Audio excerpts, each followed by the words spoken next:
아멘. 오늘 말씀 보겠습니다. 사도행전 22장 17절에서 29절 말씀입니다.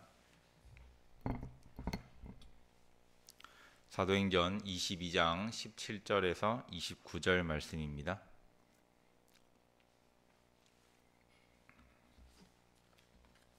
다 같이 한 목소리로 좀 천천히 읽도록 하겠습니다. 후에 내가 예루살렘으로 돌아와서 성전에서 기도할 때에 황홀한 중에 봄에 주께서 내게 말씀하시되 속히 예루살렘에서 나가라. 그들은 내가 내게 대하여 증언하는 말을 듣지 아니하리라 하시거늘 내가 말하기를 주님 내가 주를 믿는 사람들을 가두고 또 각 회당에서 때리고 또 주의 증인 스데반이 피를 흘릴 때에 내가 곁에 서서 찬성하고 그 죽이는 사람들의 옷을 지킨 줄 그들도 아나이다. 나더러 또 이르되 떠나가라. 내가 너를 멀리 이방인에게로 보내리라 하셨느니라.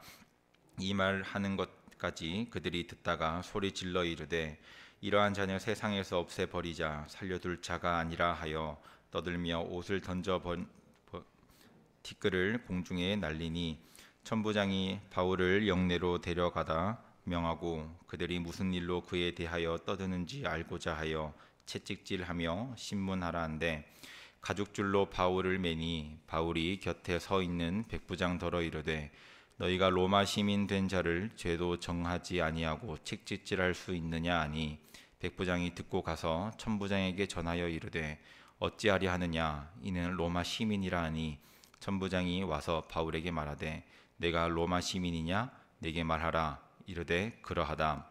천부장이 대답하되 나는 돈을 많이 들여 이 시민권을 얻었노라. 바울이 이르되 나는 나면서부터라 하니 신문하려던 사람들이 곧 그에게서 물러가고 천부장도 그가 로마 시민인 줄 알고 또 그 결박한 것 때문에 두려워하니라. 아멘. 어제는 16절까지 했습니다. 16절에서 제일 마지막 성경에 보시면 제일 마지막 부분에 12절에 아나니아가 등장을 합니다. 아나니아가 바울에게 눈을 뜨게 하고 하나님의 말씀을 전했던 그런 내용들이 나옵니다. 그리고 16절에 이제는 왜 주저하느냐 일어나 주의 이름을 불러 세례를 받고 너의 죄를 깨끗이 씻으라 하더라 라고 어제 마무리가 되었습니다. 17절입니다. 후에 내가 예루살렘으로 돌아와서 성전에서 기도할 때에 황홀한 중에라고 나옵니다. 여기서 황홀이라는 단어가 나오는데 황홀함을 느끼기 전에 사도 바울이 했던 것은 기도입니다. 황홀은 우리가 기쁜 감정과는 좀 우리가 느끼기에 차원이 다른 단어의 힘이죠. 성경에 황홀이라는 단어가 몇 번 안 나오는데 사도행전에 2번이 나옵니다. 우리 베드로 사도가 욥바에서 하늘에서 내려오는 음식 사건 있죠. 그 사건에 또 황홀이라는 단어가 나오는데 우리 성경 찾아보겠습니다. 사도행전 10장 10절입니다. 사도행전 10장 10절 찾아볼까요?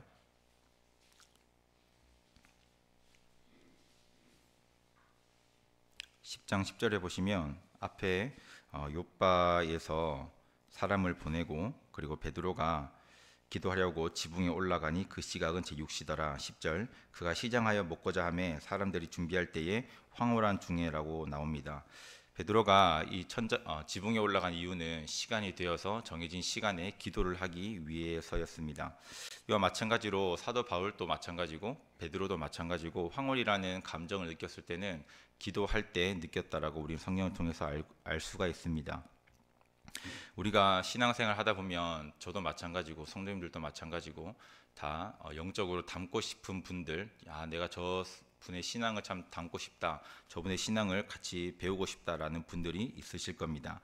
아마 그런 분들은 공통적으로 반드시 기도를 하는 사람들일 겁니다.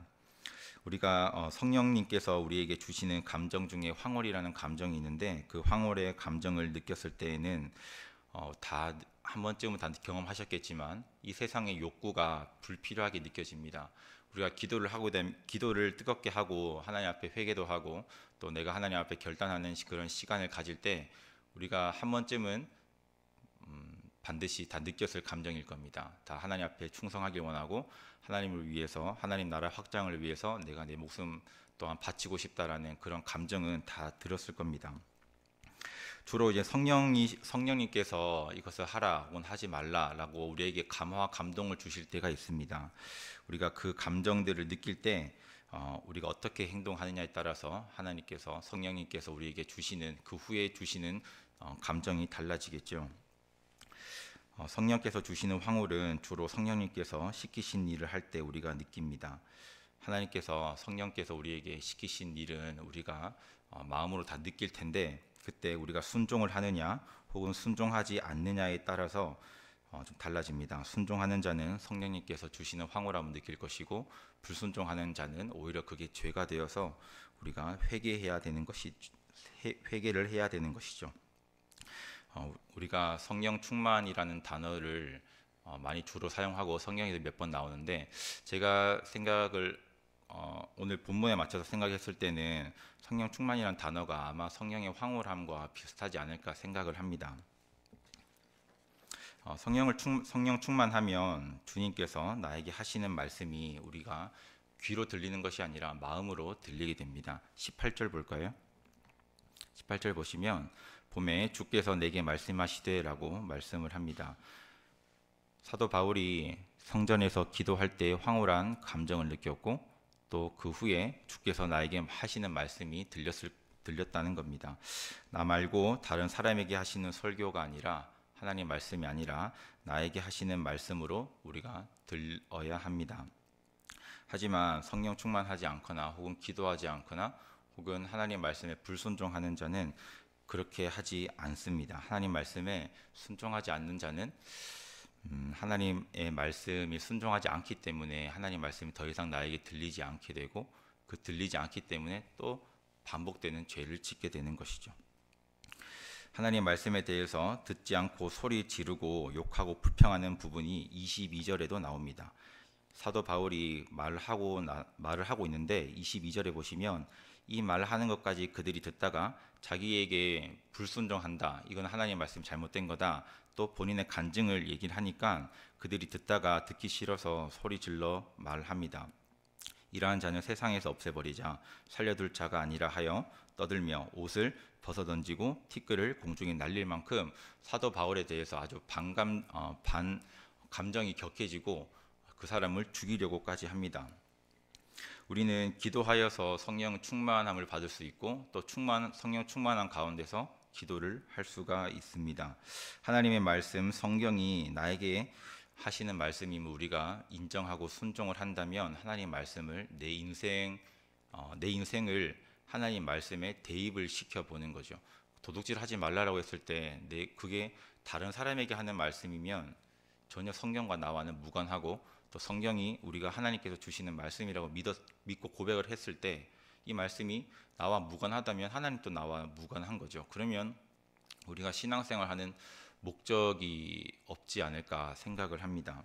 그래서 하나님 말씀 성경을 내가 읽고 들을 때 그냥 아무 생각 없이 읽는 것이 아니라 이 말씀이 지금 내 인생을 대입을 했을 때 내가 이게 지금 잘못 살고 있구나. 그러면 내가 성경을 읽는 목적대로 내가 이 부분을 회개하고 다시 하나님께서 원하시는 방향대로 내 삶을 수정해야겠구나.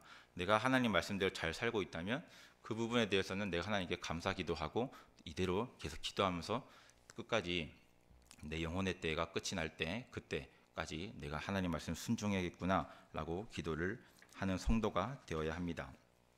19절에 보시면 내가 말하기를 주님 내가 주를 믿는 사람들을 가두고 또 각 회당에서 때리고 또 주의 증인 스데반이 피 흘릴 때에 내가 곁에 서서 찬성하고 그 죽이는 사람들의 옷을 지킨 줄을 그들도 아나이다 라고 말합니다.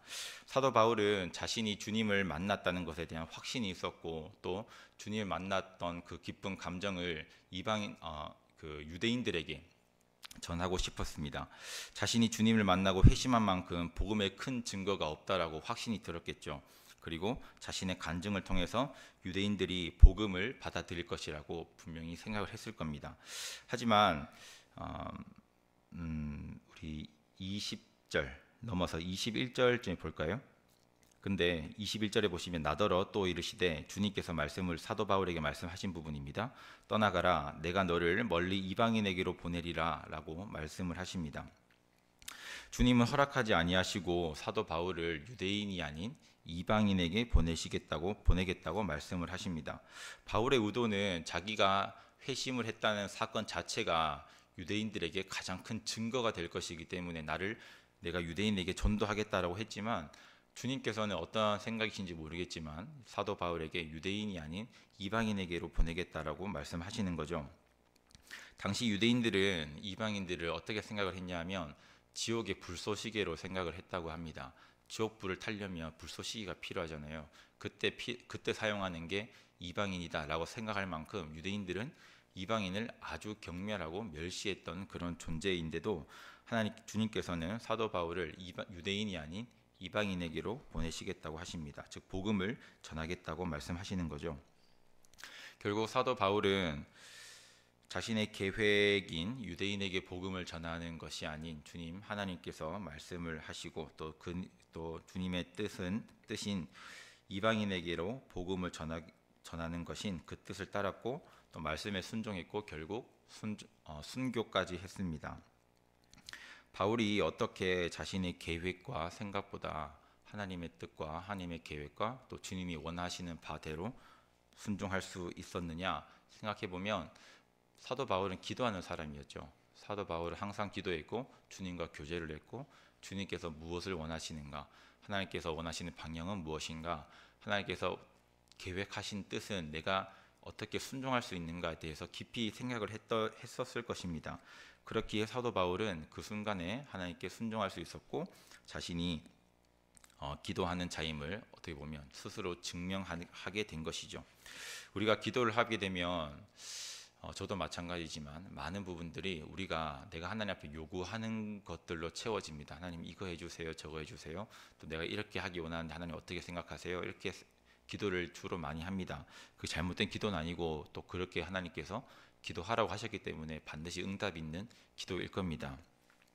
그런데 사도 바울의 기도는 좀 달랐지 않을까 생각을 합니다. 기도는 내 생각을 하나님의 생각으로 일치시키는 과정이라고 생각을 합니다. 쉽지 않는 과정이죠. 내가 살아가면서 저도 32년 이렇게 살아왔지만 조금밖에 안 살았지만 참 다양한 일들이 많이 생기더라고요. 예상치 못한 변수들, 또 예상은 하지 못하게 돈이 나가는 것들도 있고요. 또 예상하지 못하게 가족이 일이 생기고 또 내 몸에 문제가 생기고 이런 것들을 보면서 참 이게 내가 생각한 대로 인생이 흘러가지 않는다라는 것을 참 많이 느낍니다. 32년밖에 못 살았지만 참 그런 생각이 들면서 내가 하나님께서 왜 나한테 이런 삶을 허락하셨을까, 내 인생에 왜 이렇게 내가 원하던 방향대로 이렇게 가면 참 좋을 텐데 왜 이렇게 하나님께서 허락하지 않으실까라는 것에 대해서 생각을 하는 것과 또 기도를 하는 것은 좀 다르다고 생각합니다. 생각을 하면 그 생각은 계속 좀 부정적 방향으로 흘러갈 가능성이 크다고 봐요. 근데 기도를 하게 되면 이게 하나님께서 내게 도대체 무슨 의미가 있으실까? 하나님께서, 성령님께서, 주님께서 왜 이런 식으로 계속 질문을 끌고 가다 보면 하나님께서 나에게 이러한 삶을 원하시는 걸까라고 삶의 방향이 주님께서 원하시는 방향과 조금 더 가까워질 수 있다고 생각을 합니다. 기도를 하여야 하나님의 생각을 알 수가 있고 하나님께서 원하시는 방향을 알 수가 있는 것이죠. 무엇이 하나님께서 원하시는 것인지, 무엇이 하나님께서 원하시는 행동인지, 또 무엇이 하나님께서 원하시는 말이고 선택인지 우리는 대부분 다 압니다. 우리가 이거 아니면 저거란 선택을 하게 될 때에 이게 내 유익과 내 물질적 이익이 문제가 아니라 하나님께서 원하시는 방향이 무엇일까라는 관점으로 보면 답은 우리가 다 알고 있습니다. 근데 우리가 내가 원하는 쪽으로 좀 어떻게 보면 하나님과 좀 다른, 하나님과 좀 반대되는 혹은 하나님과 좀 다른 의미의 선택을 했을 때는 우리가 몰라서 안 하는 것이 아니라 순종할 힘이 없어서겠죠. 우리가 이게 맞다는 건 알지만 이걸 했을 때에 나한테 오는 피해 혹은 마이너스 되는 요소들, 이런 것들이 우리가 다 생각을 하게 되니까 아마 하나님께서 완벽하게 원하시는 선택을 하지 않는 경우가 있지 않을까 생각을 합니다. 기도하여서 하나님이 좋아하시는 선택을 하고 하나님께서 원하시는 선택을 하고 또 내 인생의 또 내 영혼의 때에 도움이 되는 선택을 하는 우리 성도님들이 되시기를 원합니다. 그리고 우리 24절부터 볼까요? 24절에 보면 23절 끝에 보시면 티끌을 공중에 날리니라고 이제 사도 바울을 죽이려고 사람들이 격하게 반응을 했던 장면입니다. 그 장면을 보고 24절에 천부장이 바울을 영내로 데려가라고 명령을 하고 그들이 도대체 왜 이렇게 떠드는지 왜 이렇게 흥분했는지에 대해서 사도 바울을 채찍질하여서 신문을 해서 알아보라고 명령을 합니다. 그럴 때 채찍을 맞으려고 하는 순간 사도 바울이 곁에 있는 백부장에게 말합니다. 너희가 로마 시민 된 자를 죄도 정하지 아니하고 채찍질할 수 있느냐라고 말을 하죠. 백부장이 이 말을 듣고 겁이 났던 모양입니다. 자기보다 더 위의 계급인 천부장에게 가서 이 사람은 로마 시민인데 우리가 어떻게 해야 됩니까? 라고 말하니까 천부장이 사도 바울에게 로마 감옥 속이었겠죠. 거기에 내려옵니다. 그래서 바울에게 말하죠. 네가 로마 시민이냐? 나에게 말하라 라고 말하자 사도 바울은 그러하다. 천부장이 대답하되 나는 돈을 많이 들여서 로마 시민권을 얻었는데 라고 하니까 사도 바울이 나는 태어나면서부터 로마 시민이다 라고 말을 하죠. 아예 시작 자체가 다르다는 것을 얘기를 하는 거죠. 그리고 29절에 신문하려던 사람들이 곧 그에게로 물러가고 천부장도 감히 그가 로마 시민인 줄 알고 나서는 신문하거나 채찍질하지 못하고 결박한 것에 대해서 두려워합니다. 이를 통해서 로마 시민이 얼마나 힘이 있는 존재였고 로마 시민이 가지는 특권이 엄청난 것임을 우리가 알 수가 있는데 빌립보서 3장 20절 우리 찾아볼까요? 빌립보서 3장 20절 신약 뒷부분에 보시면 빌립보서 3장 20절 찾아보겠습니다.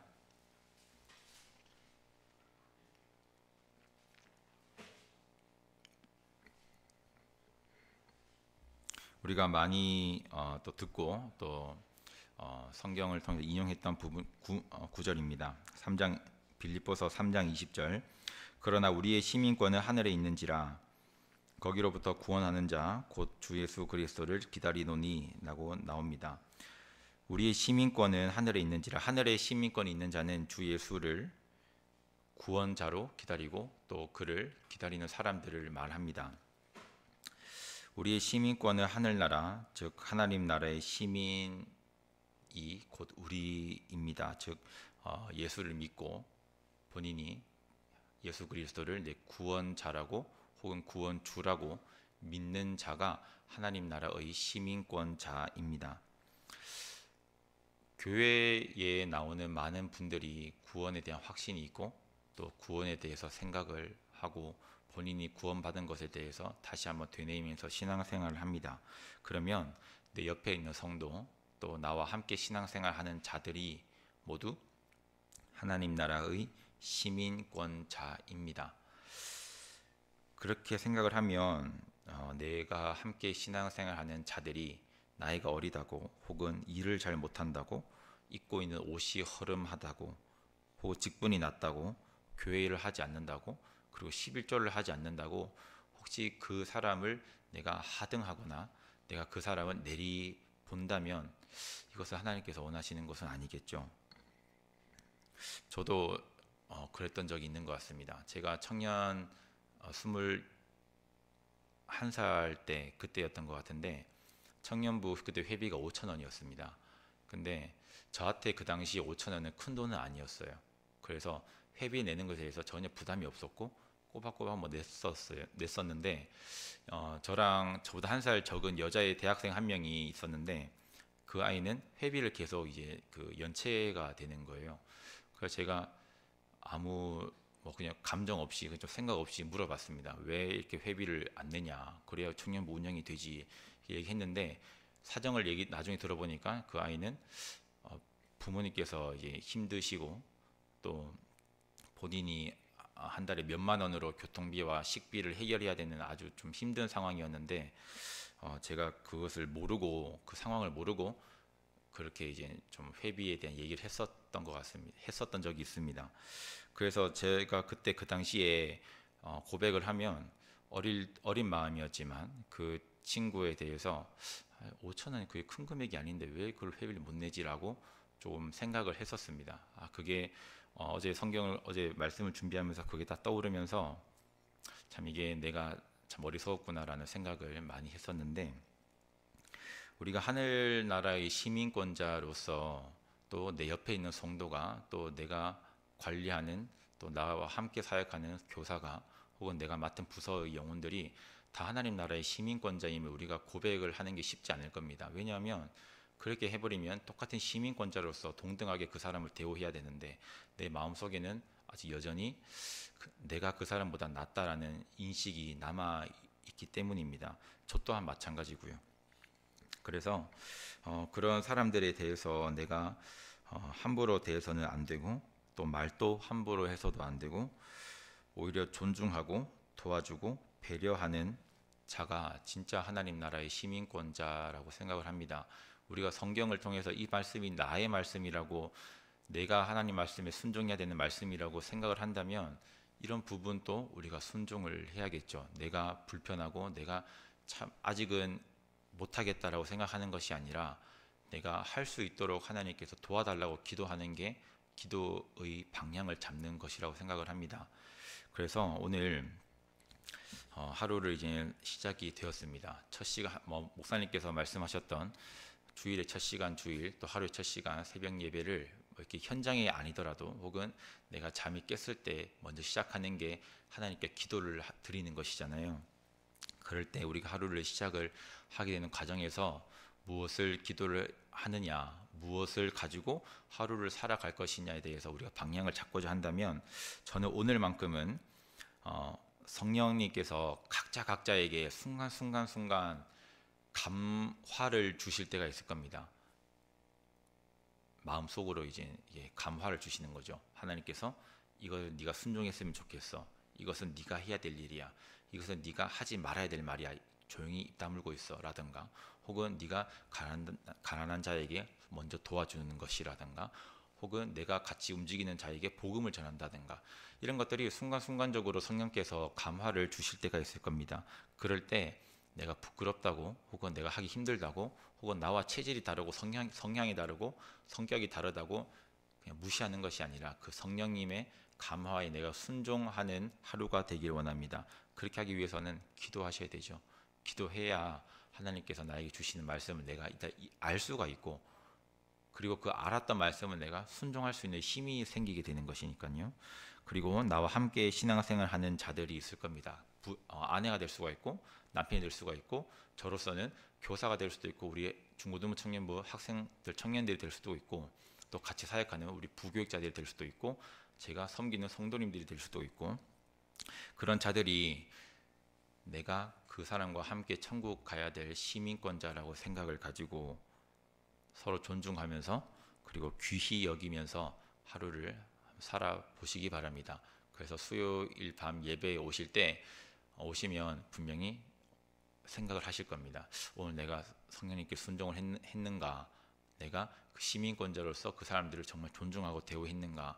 내가 정말 그 사람들을 섬겼는가에 대해서 잘했으면, 또 순종하셨으면 하나님께 감사 기도 드리시면 되고, 혹은 실패하시고 무너졌다라면 하나님께 회개할 수 있는 기회가 항상 열려 있으니까 회개를 해서 결국에는 이렇게 해도 성공, 저렇게 해도 성공하는 신앙생활이 되었으면 좋겠습니다.